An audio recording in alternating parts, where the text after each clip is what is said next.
안녕하세요. 원피스 도서관 원도입니다.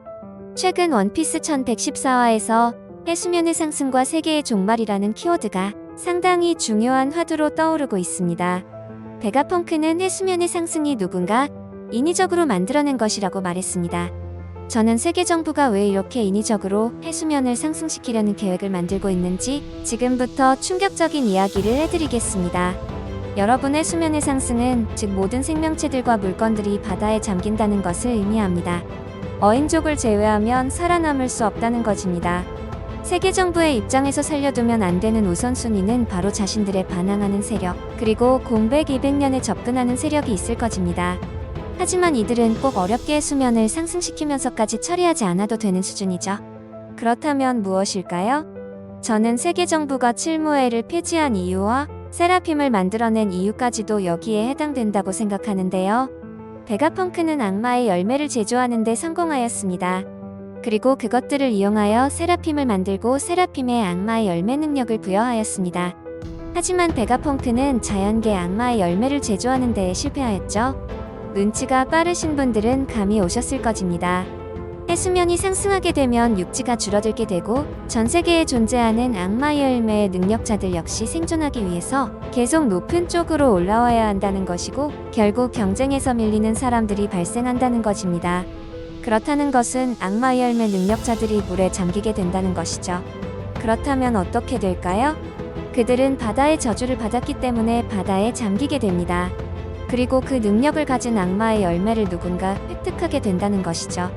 저는 해수면 상승의 행위는 세계 정부에서 악마의 열매를 회수하는 작업으로 생각하고 있는데요. 베가펑크도 해내지 못했던 자연계 악마의 열매를 손에 넣을 수 있는 유일한 수단이라고 보면 된다는 겁니다. 세계 정부가 세라핌과 마더플레임을 상당히 중요한 전력으로 생각하고 있다는 사실은 원피스 1114화에서 밝혀졌죠. 심지어 칠무회를 폐지한 이유 역시 세라핌이 충분히 대체가 가능하다고 봤기 때문이죠. 여러분, 세라핌이 정말 무서운 이유는 기존의 능력자들이 가지고 있는 능력뿐만이 아닌 여러 능력을 부여할 수 있다는 것인데요. 쉽게 말해 도플라밍고의 세라핌이지만 흰수염의 능력을 부여할 수 있다는 것입니다. 악마의 열매의 능력을 축출할 수 있는 이유는 베가펑크가 개발한 그린블러드 때문인데요. 현재는 인조 악마의 열매는 동물계만 제작할 수 있다고 하죠. 환수종처럼 특수한 열매도 막대한 돈과 시간이 있다면 제작이 가능하다고 합니다. 단 각성된 능력까지 재현할 수 있는지는 아직 확인되지 않았습니다. 베가펑크는 혈통인자라는 것을 연구한 끝에 물고기 열매 모델 청룡의 능력자인 카이도의 혈통인자를 추출하여 20년간 고액의 연구비를 들인 끝에 인조 환수종 악마의 열매를 만들어내면서 기존의 틀을 완전히 파괴해버린 것입니다. 만약 베가펑크가 세계 정부에게 계속해서 협력하면서 나쁜 마음을 먹었다면 루피 일행들이 세계 정부를 상대로 한 싸움에서 승리하기 힘들었을 것입니다. 검은 수염조차 세라핌의 능력에 고전하는 모습을 보였을 정도로 세라핌은 굉장히 강하기 때문입니다.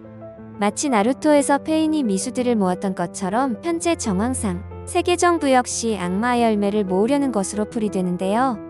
이미 세라핌과 악마의 열매의 복제를 통해 어느 정도 그들의 야욕이 공개되었다고 생각하는데요. 여러분들은 어떻게 생각하나요? 자연계 악마의 열매를 많이 확보할 수 있다는 것 자체가 힘이고 권력이 되는 것은 모두가 아는 사실이죠. 그리고 원피스 1114화에서 베가펑크가 말한 해수면 상승에 대해서 전해들은 아카이누의 반응에 대해서 많은 이야기들이 나오고 있습니다. 베가펑크의 방송을 전해들은 해군 본부는 충격에 휩싸이게 됩니다. 모두가 처음 듣는다는 듯한 리액션을 보여주고 있죠. 원수 아카이누 역시 의미심장한 표정을 보이고 있다는 것이죠. 저는 아카이누의 표정이 긍정적인 느낌보다는 상당히 부정적인 느낌이 강했습니다. 오다는 말풍선의 점을 저렇게 많이 사용할 때는 상당히 당황스러운 상황을 표현하거나 당사자의 배신을 표현할 때 저렇게 표현을 하곤 하는데요. 아카이누가 세계 정부와 오로성에게 불만을 느끼고 있었다는 것은 모두가 알고 있습니다. 아카이누는 어떻게든 자신이라도 출정하여 에그헤드에 존재하는 루피를 빨리 잡아들이고 싶어 할 것입니다. 그것이 아카이누가 생각하는 정이니까요. 하지만 베가펑크의 방송에서 출력되는 내용들은 세계 정부와 이미 이제까지 감춰온 내용들이며 아카이누가 이제까지 보고 듣고 생각하며 해군에서 희생하며 지내온 시간들이 부정당하는 기분을 느낄 것입니다. 쿠잔 못지않게 아카이누 역시 굉장히 자존감과 긍지가 강하기 때문이죠.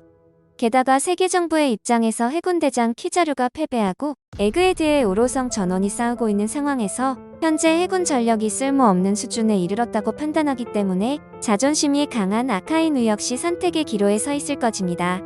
물론 아카이누가 해군의 포지션을 버린다는 생각은 하지 않습니다. 오히려 자신이 생각하는 해군의 모습으로서 더욱 강력하게 행동할 것으로 생각합니다. 자신의 상층 부인 오로성이 어떠한 명령을 내리더라도 이 명령이 자신의 정의에 위배된다면 이제는 듣지 않을 확률이 매우 높아졌다는 것이죠. 일각에서는 아카이누가 해군을 배신하고 쿠잔처럼 해군을 뛰쳐나올 것이라고 이야기를 하지만 저는 그렇게 생각하지는 않습니다. 아카이누는 쿠잔과는 다른 정의관을 가지고 있기 때문이죠. 키자루 역시 루피에게 패배 후 현타온 표정으로 누워있고, 쿠잔은 이미 해군을 배신했고 이번 원피스 1114화에서 아카이누마저 이런 표정을 연출하면서 구 3대장들 전원이 배신하는 게 아니냐는 이야기들마저 나오는 상황에서 저는 이미 오다가 힌트를 주었다고 생각합니다. 그것은 그들의 정의관에 힌트가 있다는 것인데요. 칼같이 정확하고 날카롭고 굽히지 않는 철저한 정의를 내세우는 아카이누와 기존의 정의의 변질을 무섭도록 경계하여 한껏 해이해진 정의를 표방한 아오키지를 바라보며 자기가 정할 수 있는 가장 유리한 입장인 애매하게 가는 정의를 택한 키자루입니다. 이것은 자신이 유리할 때 입맛에 맞게 언제든 배신할 수 있다는 의미입니다. 애매한 정의라는 것이 정확히 어떤 의미인지 궁금해할 수 있습니다. 과거 징배의 무력에 대해 걱정하는 스트로베리의 말을 듣고 잠시 생각을 하더니 이때 애매하게 가는 정의라는 표어가 등장하고 이후 징배를 실무회에 가입시킨다고 결정한 것으로 볼 때 키자루가 다소 전략적이고 현실적인 정의관의 소유자임을 추측해 볼 수 있습니다. 즉 자신 기준의 정의와 조금이라도 벗어나는 면이 있으면 무조건 제거하는 아카이누의 철저한 정의와 상반되는 것이죠. 자신의 정의가 정말로 정의인가에 대한 물음을 던지며 사람마다 각자 품고 있는 정의를 존중하는 쿠잔의 해이해진 정의와 대비되며 키자루는 악은 제거하되 경우에 따라 언제든 유연하게 행동한다는 것입니다. 게다가 키자루의 다른 점은 정의를 위해서라면 악을 이용해도 된다는 전략가의 모습까지도 보여줬습니다. 마치 아카이누와 아오키지를 혼합한 혼종의 모습이죠. 저는 아카이누가 원수의 자리에서 철저하게 자신의 신념과 정의 때문에 해군을 위험에 빠뜨리는 결정을 서스럼 없이 하는 인물입니다. 이 부분을 해석해보면 해군의 입장에서는 굉장히 리스크 있는 결정들이고 너무 독단적인 행위들이라는 것입니다. 그렇기 때문에 아카이누의 행동들이 해군에게 심대한 타격을 준다는 것입니다. 일부 정상 전쟁 때는 그래도 루피와 함께 있는 메인급 전력들이 상황에 비교해서 너무 약했기 때문에 자신의 생각대로 행동해도 아카이누가 우위에 있었지만 현재는 아카이누는 승리를 장담하기 힘들다는 것입니다. 아카이누 성격상 뒤를 생각하지 않는 성격을 가지고 있으며 수단, 방법, 대가를 가리지 않는 냉혈한으로 과격한 정의를 신념으로 하는 초강경파의 스탠스를 가지고 있습니다. 이 부분이 상당히 높은 평가를 받았기 때문에 세계 정부의 가장 높은 점수를 받아 원수의 자리까지 올라선 것입니다. 현재 에그헤드와 엘바프 그리고 새로운 상황들의 움직임이 해군에게는 상당히 까다롭고 신경쓰기 힘든 상황으로 치닫고 있습니다. 아카이누는 강경한 입장을 굽히지 않을 것입니다. 아카이누의 머릿속에는 패배라는 단어보다는 이 상황에서 굽히지 않고 철저히 해군이 주도하는 정의를 실현하는 것이 중요하다는 것입니다. 비록 그것이 해군의 전멸에 가까운 결과가 나오더라도 진행한다는 것입니다.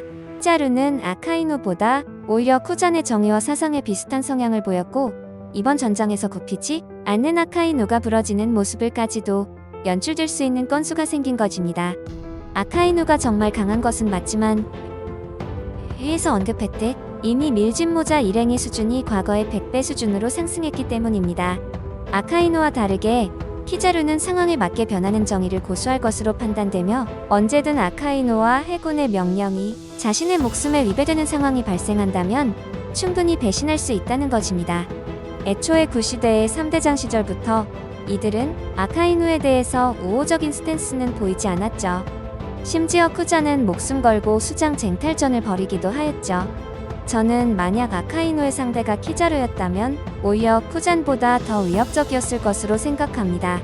아카이누는 자신의 힘을 믿고 자신의 정의를 밀었고 이제 그 정의 심판이 눈앞으로 다가왔습니다.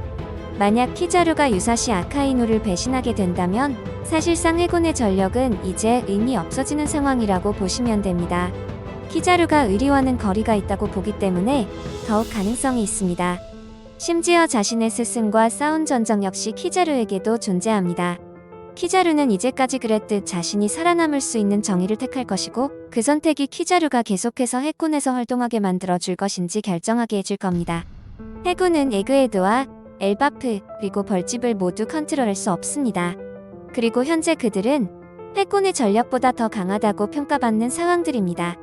해군은 여기에서 승부를 보는 전투를 가급적이면 피해야 한다는 것이죠. 하지만 아카이누는 절대 빼지 않을 것이며 그 부분이 아카이누의 생명의 길이를 결정할 것입니다.